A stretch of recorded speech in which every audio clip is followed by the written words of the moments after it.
It's been a while, but we're back to MHR Sunbreak, and today we are going to see about the new skill. Well, rather not new. It's not new now, since Primordial Malzeno has been out for some time now. But Blood Awakening, we're gonna see how good is it. How good is Blood Awakening? I've been trying it out and, you know, seeing my thoughts on it, if it's, you know, a noteworthy must-have skill, a marquee skill, a game-breaking skill, or if it's just, you know, something to have, something to add to your build, but not, you know, truly necessary to, you know, delete monsters quickly. So I recently made a build with the new Primordial armor set. This set works incredible with the Primordial Malzeno dual blades because of the 3 level 4 slots. So I would say those dual blades are probably best in slot now, the silver slices, as you can see. And this is the right menu. Statuses. It's been a minute. Bear with me.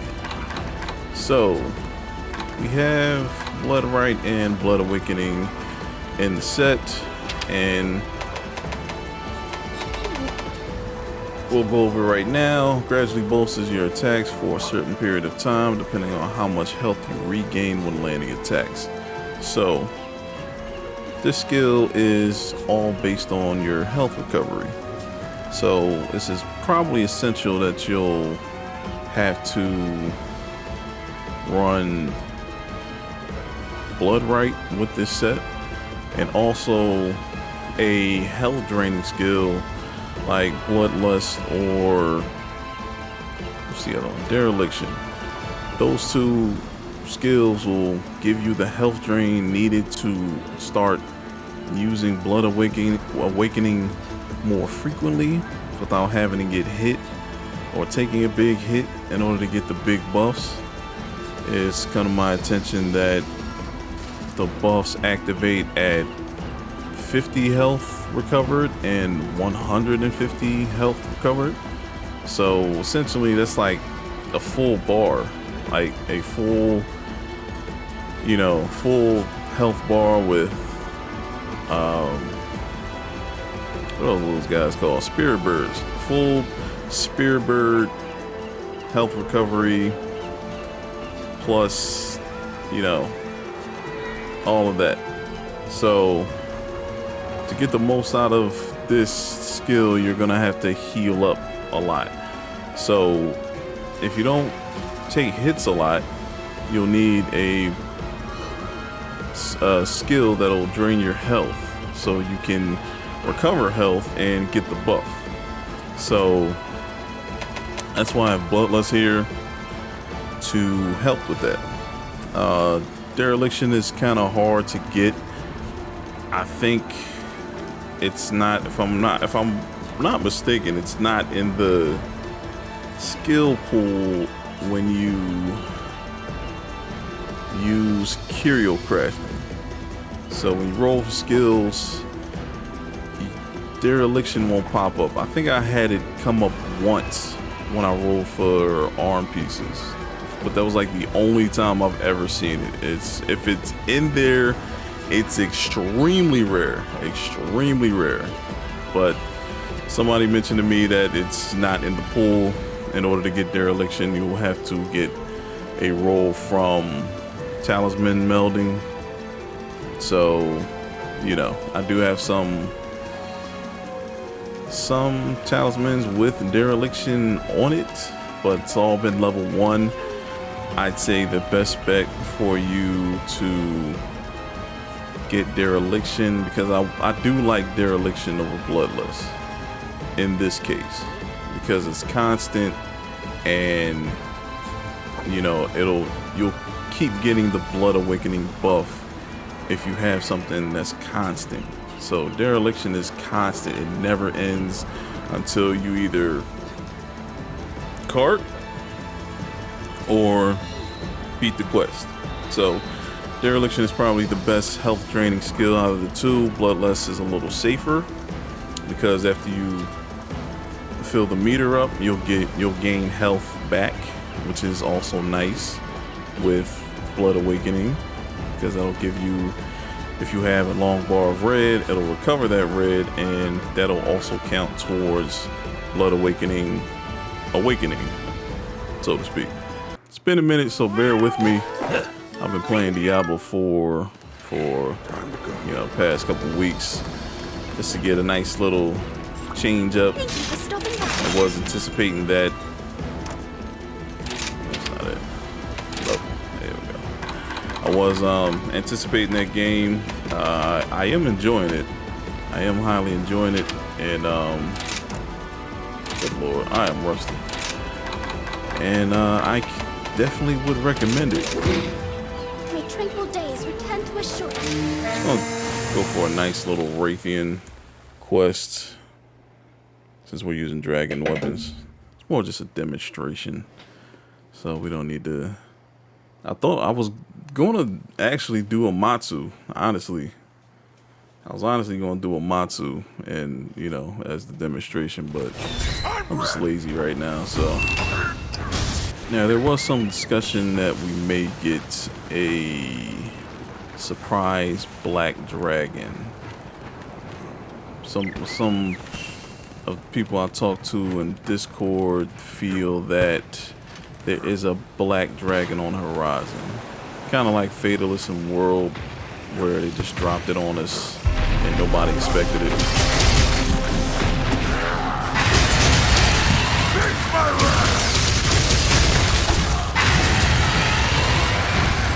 I'd be excited for that.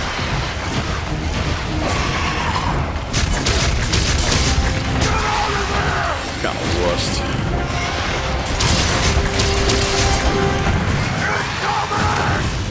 I'd be excited for that.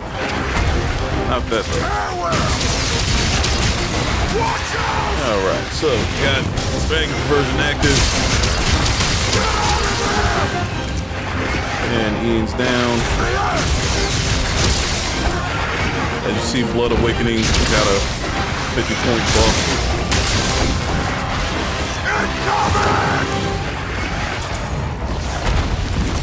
Good lord.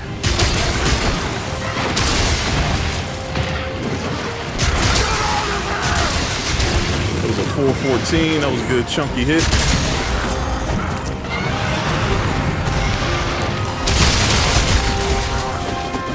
All right.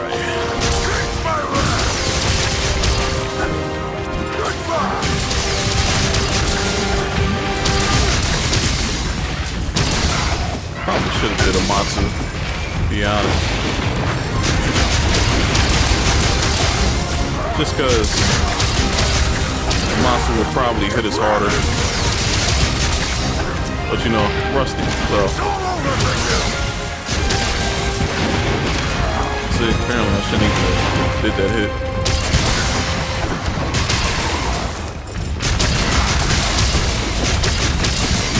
I think there's a 150.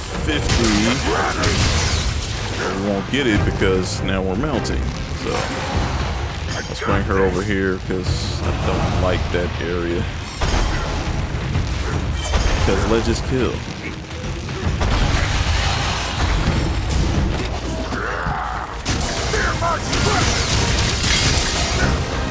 Solid damage.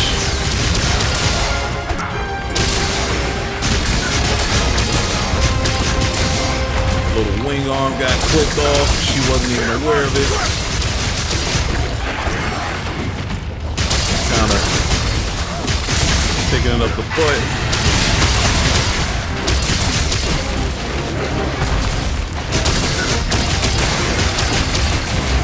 Oh, that's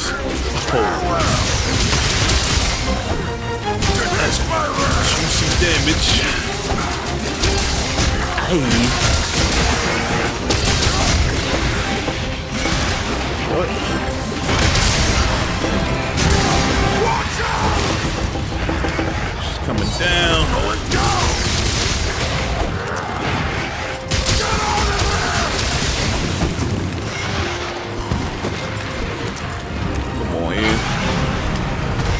hard to just take advantage of Blood Awakening just from the simple fact, if you're very good, like, you have to find spots to get hit. You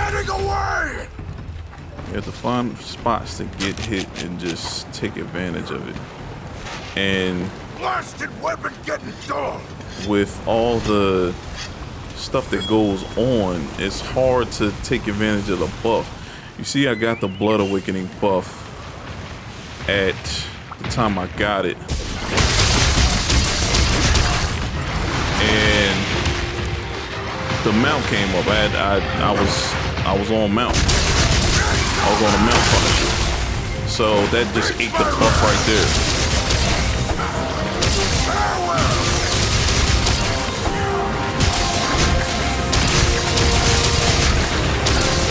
It's coming back slowly. It's coming back slowly. Going down.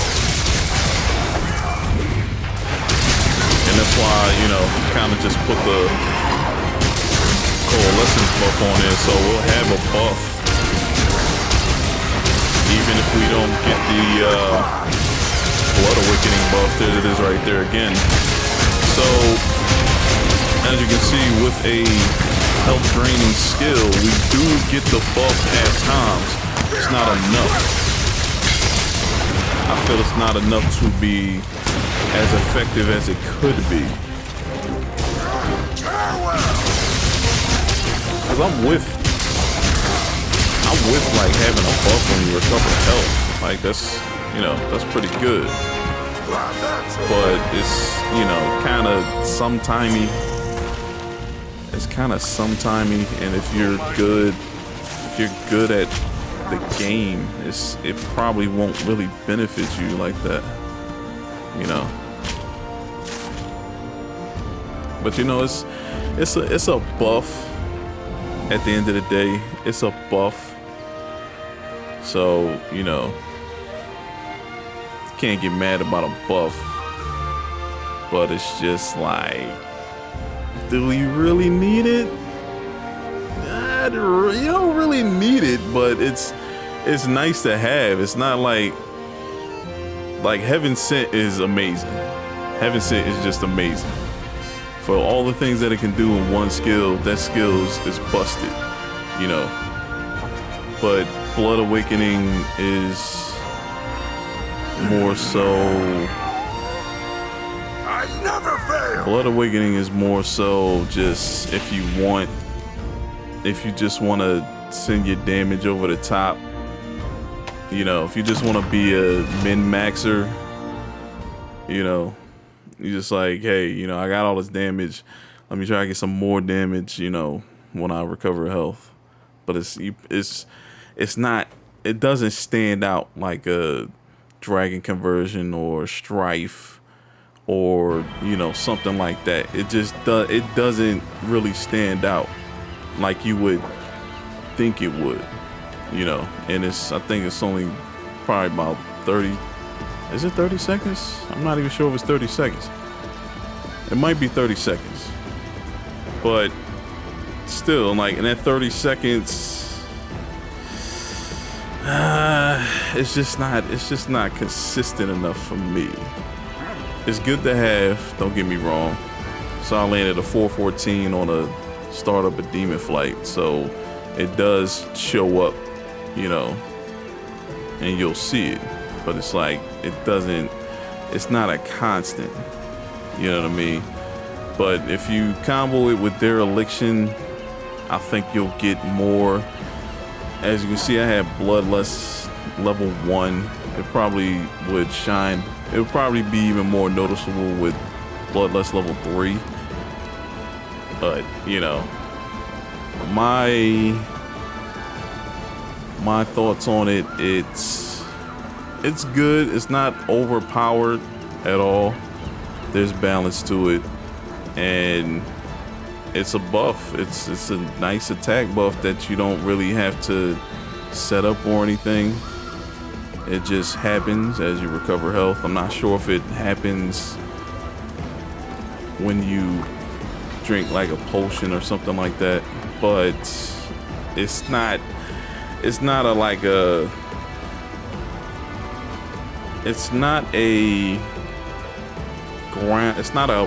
game breaker. You know, like Dragon Conversion was a game changer, game breaker.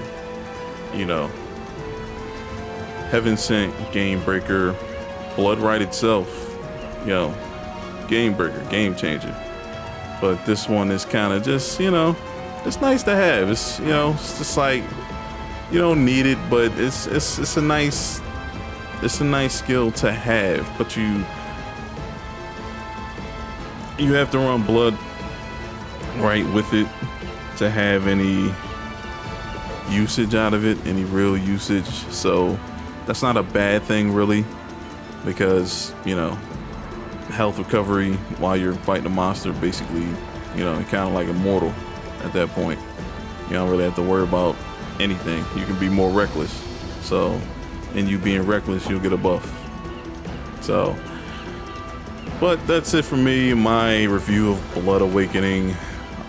Tell me in the comments what you think. Are you using Blood Awakening in your own builds? Do you think it could be better? Do you think it's fair, underpowered? Let me know in the comments what you think. I'm gonna try to bring back more Sunbreak videos, probably showcasing weapons that I don't often use, just to get more, you know, Monster Hunter content out. I am a fan of this game, of course, but, you know, Diablo 4 has my attention somewhat, you know, and that's a great game as well. But, you know, if I was locked in a room, Monster Hunter or Diablo, I kind of probably would most likely pick Monster Hunter. Speaking of Monster Hunter, I do want to start a series of Monster Hunter Generations Ultimate as well. Old school game. If some of you haven't had the chance to play it, it's awesome. It's great. Plenty of content. Hard monsters. That's where Monster Hunter kind of got its reputation for, you know, just being cutthroat, especially at G rank, and especially with hyper monsters, which are basically the modified monsters in Generations Ultimate. So stay tuned for that. Stay tuned for more content. I'm going to try to be more consistent YouTuber and bring more content for all you folks who supported me and stuck with me. But as always, I'd like to thank you for watching. Do the proper thing. Like, share, subscribe, and I will see you in the next video. Peace.